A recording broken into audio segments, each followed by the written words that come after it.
Yo, what's up, all you nerds out there? I'm Duuz-Diz-Din coming back at you again with another episode of Talking 2D. I'm here once again with my eternal life mate and co-host. The man, the Iron Giblets! And we're here to talk about all things animation, illustration, precipitation, condensation, all the Asian, especially meditation. Yes, and the One Piece Nation itself. Let's talk about that new episode. You know, I'm gonna say it. Most of the stuff in the new episode didn't really jump out to me in any way, shape, or form in terms of quality. This was kind of like a mid quality animation episode, and it's kind of what it needed to be. You didn't really need to do much here. It was Kid and Killer stepping in to get Luffy and Zoro on the right track. Let's see. Favorite parts of the episode have to be Luffy calling out Kid for causing a scene after he caused a scene, to which Zoro calls him out, and then Kid calls Zoro out like all three of you are fucking hopeless. Killer has to be the adult. Killer has to be the adult. It becomes very clear that the only reason Eustace Kid has made it this far is because of Killer. Yeah.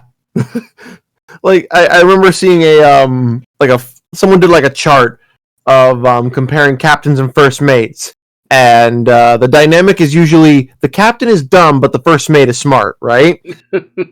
Yeah. You're comparing, let's see, you got Roger and Rayleigh. God, I forget what the other one was, but Kid and Killer were amongst them. Then you have Luffy and Zoro, dumb, also dumb. Yeah, just Zoro's not the person to keep Luffy out of trouble. Nami is the person to keep Luffy out of trouble. Hell, Jinbei and Sanji are the people to keep Luffy out of trouble. No, Zoro is not. Zoro will say he's going to keep Luffy out of trouble, then cause even worse amounts of trouble. Zoro is Luffy's partner in crime, realistically speaking. Yeah. Zoro's, he says he'll keep Luffy out of trouble, but then he sees Luffy fucking shit up and just says, well, we're already in it, so might as well go wild. Essentially. If Zoro isn't starting it, he's joining in on it. No questions asked. Basically, and even if he, says he's gonna try and keep Luffy from, keeping a situation from escalating, let's be real, Luffy will wander off for, 2 steps, and Zoro will just be like, I tried.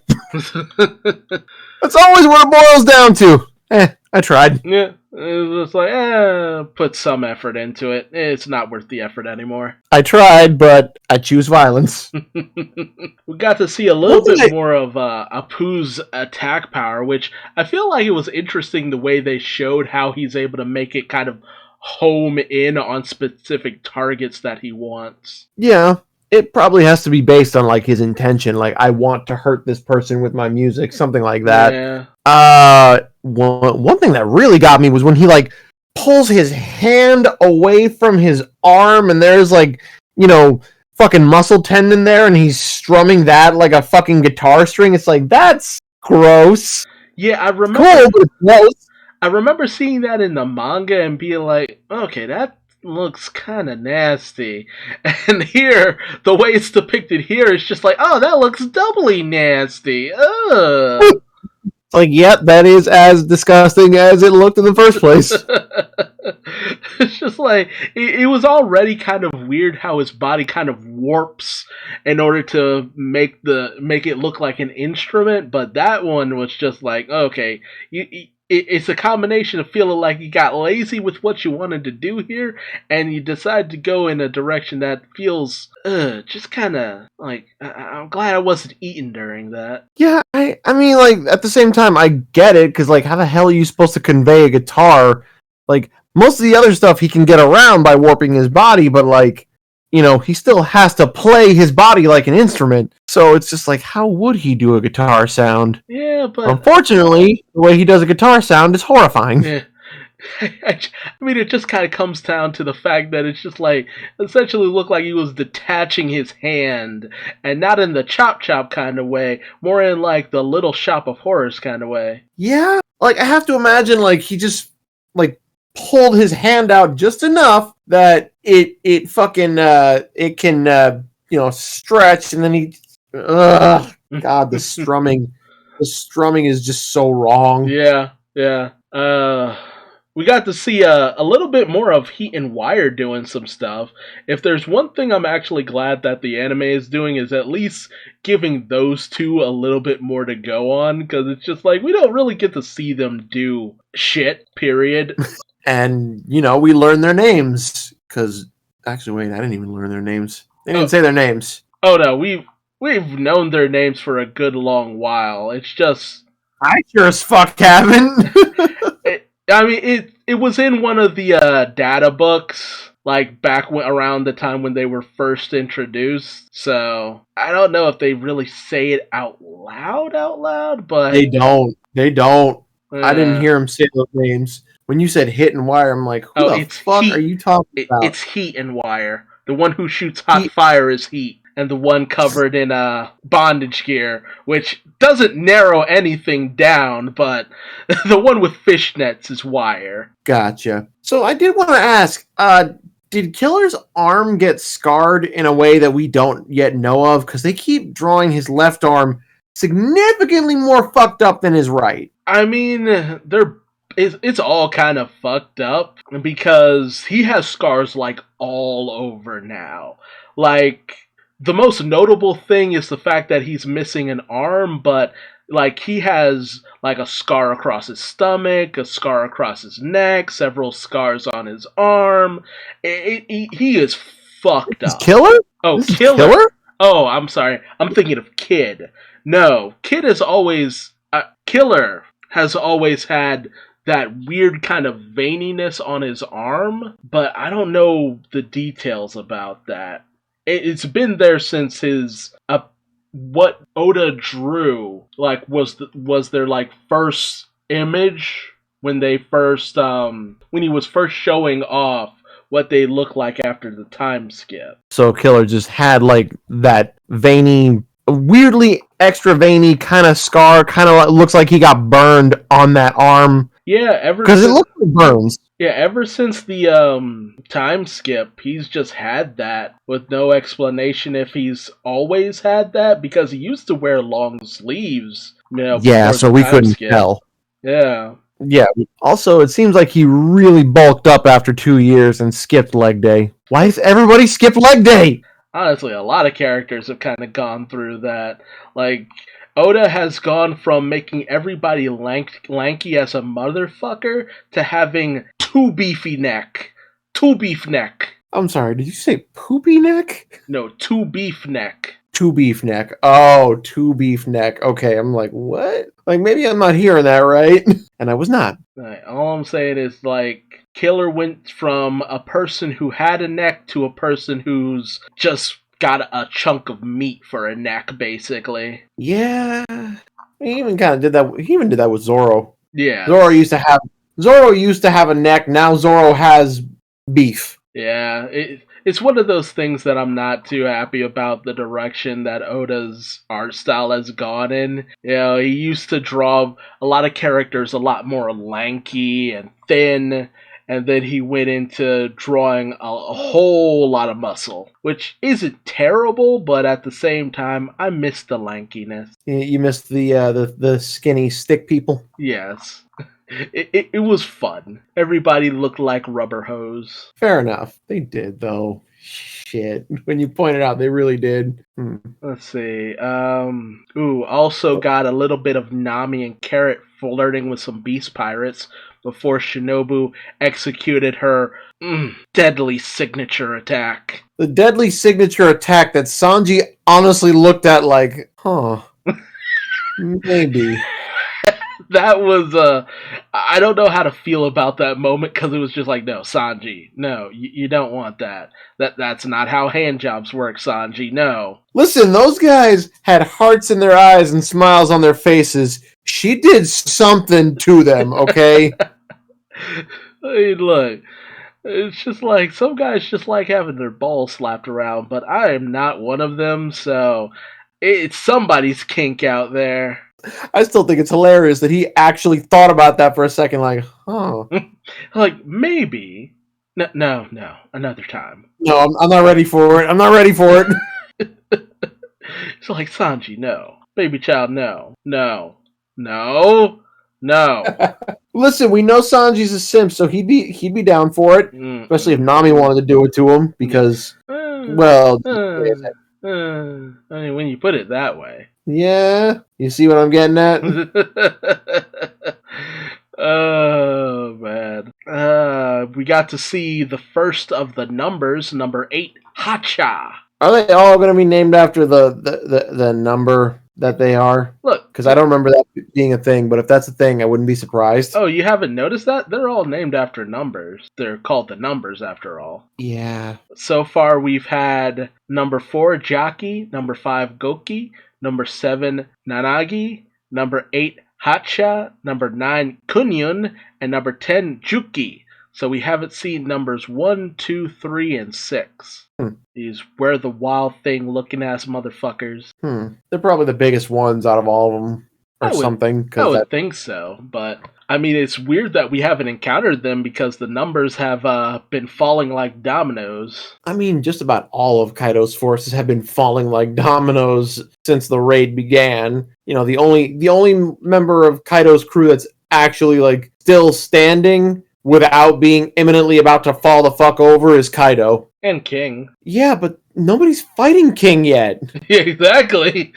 That's the thing. It's just like... Okay. Nobody's fighting King yet, but Kaido has been fighting since, like, much fucking longer than King. Honestly... Still not going down. If nothing else, this entire arc has been a testament to how balls-ass tough Kaido is, because you think about everything that he's been through and the fact that his ass still doesn't seem like he's winded. It's just like, dude, come on. He is the strongest creature. You gotta push that shit as far as it can go, and sometimes that's gonna be farther than you can fucking go, so you gotta tag out and let someone else take over, because Jesus Christmas. It's just like, even if Luffy does manage to beat Kaido, it's gonna feel like, dude, Kaido must have been just exhausted by this point, because it's just like, man, he's fought like at least 15 to 20 people by now. Yeah, I mean, listen, that's basically what it always comes down to in these sort of, well, okay, sorry. Let me rephrase that. I figured it was going to come down to war of attrition with Kaido the moment I saw this big motherfucker fall from a goddamn sky island, land smack dab onto solid earth, leaving an indent, and then just got up and said, ouch. I tried to kill myself and it didn't work. Like, you did what now? It's like, oh, buddy, it's going to take a lot to knock you on your ass, isn't it? Like, seriously. It's just like, it really is starting to feel like, okay, Luffy, you're not going to be enough on your own. You are definitely going to need some help with this one. And I'm honestly speaking, I'm kind of glad, because had Kaido gone down like nothing, I actually would have been genuinely kind of pissed. But with as much determination as it's taken to knock him on his ass, it's just like, okay, and the fact that Big Mom and Kaido can go pretty much toe-to-toe to each other, it's just like, it's not that they're just insanely strong, it's that they're durable as a fucking mountain. Yeah. I mean, they do have very large body masses, so it makes perfect goddamn sense. And the fact of the matter is, it's just like, what is Shanks like if he can go toe-to-toe with these motherfuckers? Because it's just like, okay, Whitebeard, Kaido, Big Mom, all tough motherfuckers. Like, with everything that they went through, the fact that Whitebeard died on his feet, it makes a lot of sense now, because Kaido and Big Mom will die standing at this rate. Just through sheer fact that they are made of basically adamantium at this point. But Shanks, I'm like, I'm kind of getting a little scared about Shanks, because it's just like, with everything else we've seen, and Shanks can go toe-to-toe with these motherfuckers, like, what is Shanks? Shanks, I imagine, just has to be swole as fuck. Plus, at this point, it's pretty much kind of like dead set certain that he can't imbue his sword with his Conqueror's Haki, because that seems to be the only way you can end up splitting the sky when you clash weapons, so Shanks can do that shit. Oh, most which definitely. means you don't fuck with somebody like that. That's already kind of a broken ass power in and of itself. I mean, I guess the thing that also kind of just gets me is the fact that, I mean, Shanks, he became a warlord after losing his arm. Maximum effort. Okay? It's like, I bet my arm on a new generation. I gotta live to see that shit. It's just like... And Mihawk is just like, he became less of a challenge after he lost his arm. I'm like, the fuck are you what the fuck are you made of? It's just like that's how you know power levels are bullshit, because it's just like, okay, I have no idea what the fuck is going on in this series in terms of capability. I mean, at this point you have to wonder, could Hawkeye just potentially be strong enough to be an emperor? He just chose to be a warlord because it's just like, I do not care enough to do all that emperor bullshit. I just want to fight people with swords, okay? Yeah, like it really does make the whole warlord system seem as broken as all shit, because on one end of the spectrum you have like the low tier kind of motherfuckers like Gecko Moria and Buggy and kind of Crocodile. He was a lot more capable with his devil fruit. That's what made him dangerous.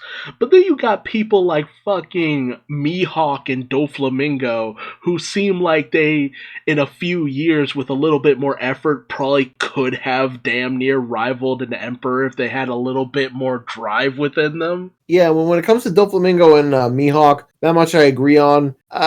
Crocodile, I would say, would be a higher tier than Moria and Buggy, at least. Yeah, it's... Hockey makes it hard to place people, because it's just like, oh, this person doesn't have hockey. How did you gain so much clout if you no have hockey? I mean, it just goes to show that not everyone needs everything that everyone else has in order to be successful. I mean, it would be actually pretty incredible to see Buggy, of all characters, have hockey, says, goddamn. What he could probably do with that shit would be pretty fucking incredible. I mean, dude, it falls in the same category of why it's probably for the best that Nico Robin never had hockey, or even the six powers, what do you call it, Rokushiki techniques and all that, because it's just like, the moment you give people with their devil fruit abilities, that kind of skill, is just like, there's no reason they couldn't kill anyone at any time at any place. Basically, which is why I think like she's gonna work her way up to that place with Fishman Karate, with Jinbei being the means for her to do it. Yeah. I guess is the word I'm looking for. But just think about it. Buggy with skills like the Shigan, able to remotely fire off like finger pistols and air slashes from any direction he could possibly want. It's just like, no, you can't defend against this. Not to mention... Plus, go ahead. Well, I was going to say, plus, even if you could, like, avoid Buggy's attacks, it's like you have to be able to hit him blunt force with something, because you can't cut him. Yeah. Hell, like, it doesn't even help with the fact that his body parts float. They float. You can't really predict where they come from. You better have observation hockey on fleek with that kind of shit. Yeah, he got around it. Because Nami tied up the rest of his body parts, so he couldn't put his body back to normal after he sent all of his parts flying around. Oh, no. Sorry. I think my mind went to a different spot entirely. I was talking about getting around observational hockey. And I was thinking back to when Luffy fought Eneru, and he went no thoughts, head empty. Yeah. I mean, yeah. It was literally the only way that he could keep, like, the observation hockey confused by moving unpredictably. Like, I want to say Buggy could get that capability, but he's kind of stupid. Yeah, that's ultimately very creative. That's ultimately what'll hold him back in the end. He's just too stupid. He's a moron. He's a very creative, fucking sadistic clown who, as it turns out, is about that life, but he's an idiot. He has incredible luck. That's really the only way he's gotten this far. He has failed upward. Yeah, basically.